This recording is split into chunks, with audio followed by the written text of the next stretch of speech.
Good morning students. बेटा आज की क्लास में जो हम करने वाले हैं वो है आपका एटॉमिक नंबर। यानी आज की क्लास में हम एटॉमिक नंबर पढ़ेंगे और एटॉमिक मास के बारे में पढ़ेंगे। यानी हम पढ़ेंगे कि एटम के अंदर जो इलेक्ट्रॉन, प्रोटॉन और न्यूट्रॉन होते हैं वो एटम में हम किस तरह से यूज़ करते हैं, या कह लीजिए उन्हें हम किस तरह से स्टडी करते हैं। ओके, तो सबसे पहली थिंग हम बात करेंगे एटॉमिक नंबर की, कि भाई एटॉमिक नंबर क्या होता है। ओके, एटॉमिक नंबर क्या होता है, तो एटॉमिक नंबर है क्या, पहले हम इसके बारे में थोड़ा सा बात कर लेते हैं। बेटा एटॉमिक नंबर किसी भी एटम की जो केमिकल प्रॉपर्टीज़ हैं उसको एक्सप्लेन करने में हमारी हेल्प करता है। केमिकल प्रॉपर्टीज़ को, फिज़िकल प्रॉपर्टीज़ को कह लीजिए उसका स्टडी करने में हेल्प करता है, या फिर कह लीजिए एटम की जो कोई भी एटम है उसका जो एलिमेंट है, कौन सा एलिमेंट है वो, कौन सा मैटर है वो, उसको आइडेंटिफाई करने में हेल्प करता है। या फिर कह लीजिए एटम के अंदर उसकी प्रॉपर्टीज़ जो होंगी उसमें स्टडी करने में हमारी हेल्प करता है एटॉमिक नंबर। पहली बात तो ये है। तो एटॉमिक नंबर को हम कैसे डिफाइन करेंगे, सबसे पहली थिंग जो आती है हमारी वो यही आती है कि definition of atomic number. Okay, atomic number को हम कैसे पढ़ते हैं।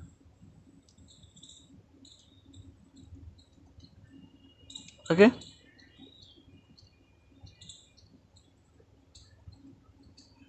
number of protons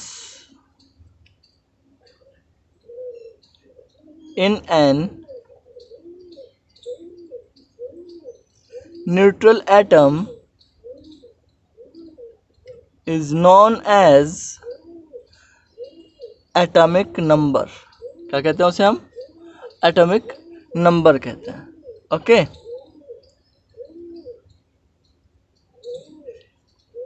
यानी किसी भी एटम में जो कोई भी न्यूट्रल एटम होगा जिस पर कोई चार्ज नहीं होगा उसमें जो आपके प्रोटॉन होंगे उन्हें हम उस एटम का एटॉमिक नंबर कहते हैं, atomic number of that atom. Okay,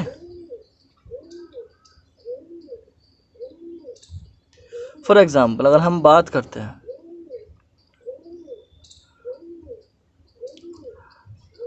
hydrogen has, अगर मैं हाइड्रोजन की बात करता हूँ, hydrogen has 1 proton and 1 electron in it.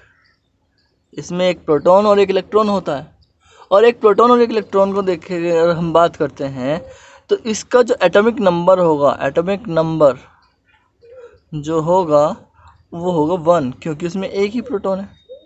समझ में आ रही बात आपको। एक प्रोटॉन होने की वजह से उसको जो हम कहेंगे भाई इसमें क्या होगा, इसमें तो एक ही एटॉमिक नंबर होगा। पहली बात आपको एक चीज़ बता दूँ, मैं एटॉमिक नंबर को हम Z से रिप्रेजेंट करते हैं। किससे रिप्रेजेंट करते हैं? Z से। तो मैथमेटिकली अगर हम बात करें Z number of atoms, atomic number Z equals to number of proton और इन नंबर ऑफ प्रोटॉन्स। ओके, या फिर it will be equal to, अगर हम बात करते हैं भाई प्रोटॉन पर क्या होता है, पॉजिटिव चार्ज होता है, और पॉजिटिव चार्ज होगा तो पॉजिटिव चार्ज के साथ साथ नेगेटिव भी चार्ज होता है। तो जितने पॉजिटिव चार्ज उतने नेगेटिव चार्ज होंगे किसी भी एटम में। तो उसे हम कह सकते हैं नंबर ऑफ इलेक्ट्रॉन्स भी कह सकते हैं, number of electrons in neutral atom. Atom की कंडीशन कैसे है, उस पर कोई चार्ज नहीं होना चाहिए, देयर इज़ नो चार्ज। अगर इलेक्ट्रॉन को हम कंसिडर कर रहे हैं तो उस पर कोई चार्ज नहीं होना चाहिए। Is it clear? भाई एग्जांपल ले लेते हैं। मान लीजिए हम कहते हैं कि भाई आपका कोई एटम है X, इसमें क्या कहा, एटम है X, और इसमें कहा नंबर ऑफ प्रोटॉन्स, या कह लीजिए इसका एटॉमिक नंबर जो है 20 है, और आपसे क्या कि भाई नंबर ऑफ प्रोटॉन्स बताइए। नंबर ऑफ प्रोटॉन्स कितने होंगे, जितना एटॉमिक नंबर होगा आपका तो 20 हो गया। आपसे कह दे भाई नंबर ऑफ इलेक्ट्रॉन्स भी बताइए, कि भाई नंबर ऑफ इलेक्ट्रॉन्स क्या होंगे, तो नंबर ऑफ इलेक्ट्रॉन्स होंगे बेटा 20। क्यों? एटम पर कोई चार्ज नहीं है। यस, ये चीज़ याद रखनी है। अगर उस पर कोई चार्ज होगा एटम पर तो उसमें इलेक्ट्रॉन की जो नंबर होंगे वो प्रोटॉन के नंबर के इक्वल नहीं होंगे। तो मैं नोट करके लिख देता हूँ आपको, note, if atom has no charge then, तब क्या होगा भाई, number of protons will be equals to number of electrons। Clear. दूसरी चीज अगर हम बात करते हैं, if atom contain some charge, some charge का मतलब हो गया बेटा उसमें पॉजिटिव भी चार्ज हो सकता है, नेगेटिव भी चार्ज हो सकता है। तो आपको याद रखना है कि number of protons not equal to number of electrons, electron के इक्वल कभी भी नंबर ऑफ प्रोटॉन्स नहीं होंगे। Is that clear. तो ये था आपका एटॉमिक नंबर। अब आपसे क्वेश्चन पूछ लेते हैं भाई, क्वेश्चन के अकॉर्डिंग हम बात कर लेते हैं। भाई क्वेश्चन क्या है, मैंने कहा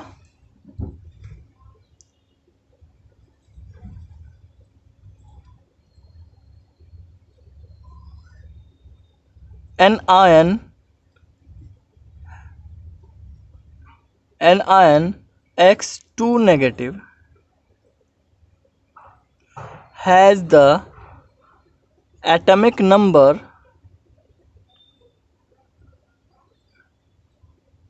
16।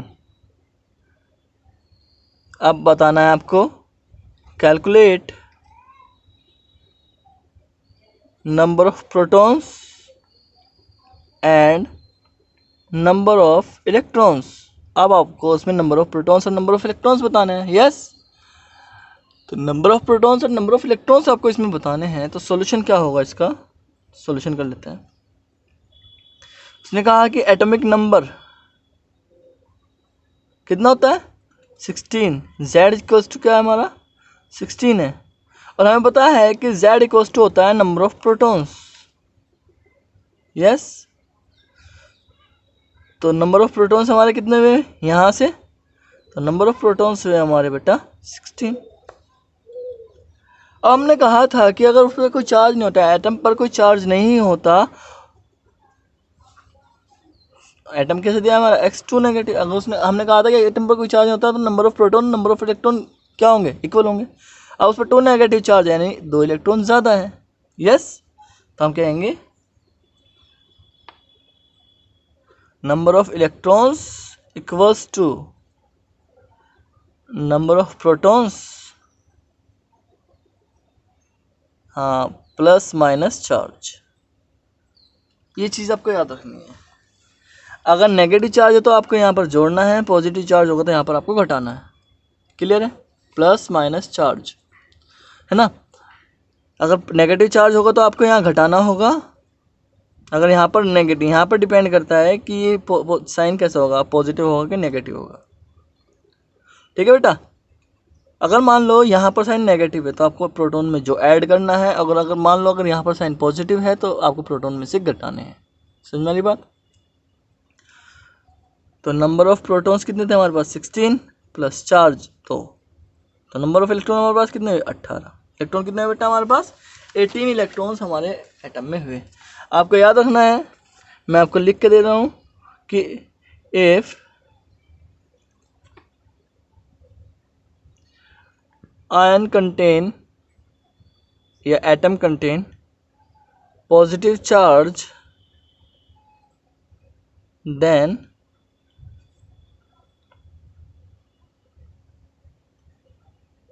नंबर ऑफ इलेक्ट्रॉन्स किसके इक्वल होंगे बेटा, number of electrons will be equals to number of protons plus, sorry positive charge है ना तो माइनस करेंगे, माइनस चार्ज, उस पर जो चार्ज होगा उसमें से घटा देंगे। और अगर उसका क्या होगा, if ion contain negative charge then number of electrons will be equals to होंगे number of protons plus charge.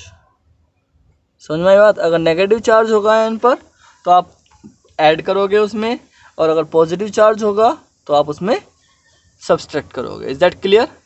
तो it is atomic number of atoms. और एटॉमिक नंबर को अगर हम बात करें बेटा जेड से रिप्रेजेंट करते हैं, और नंबर ऑफ प्रोटॉन्स को पी से, तो number Z equals to P के, और अगर एटम न्यूट्रल है तो वो ई के भी इक्वल होता है। ई क्या होता है? नंबर ऑफ इलेक्ट्रॉन्स को रिप्रेजेंट करता है। Is that clear?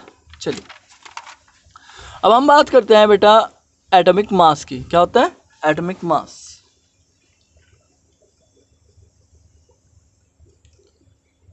Atomic mass कहीं कहीं पर भी आप इसे मास नंबर के फॉर्म में पढ़ोगे, mass number.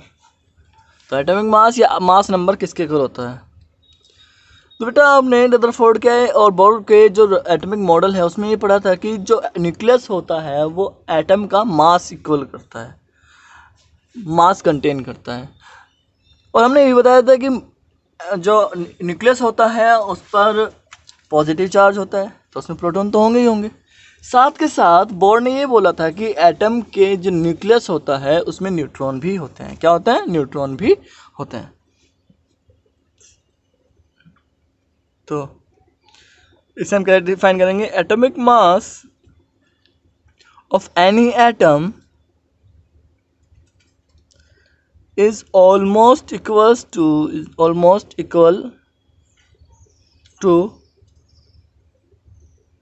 mass of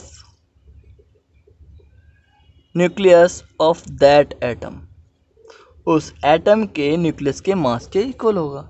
yes, and it is the sum of number of protons and number of neutrons। it is a sum of number of protons and number of neutrons। Atomic mass को बेटा हम ए से represent करते हैं। किससे represent करते हैं? Capital A से रिप्रेजेंट करते हैं। तो atomic mass A equals to number of protons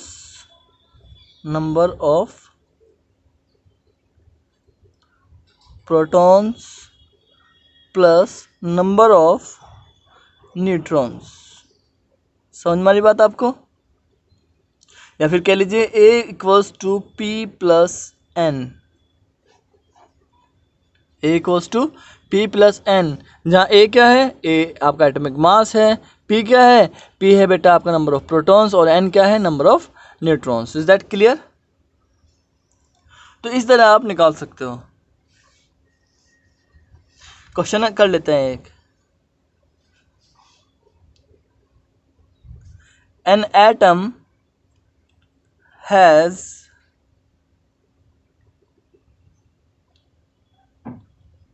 27 electron in it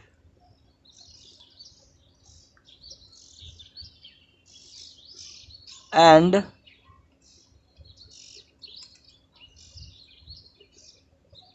it has atomic mass of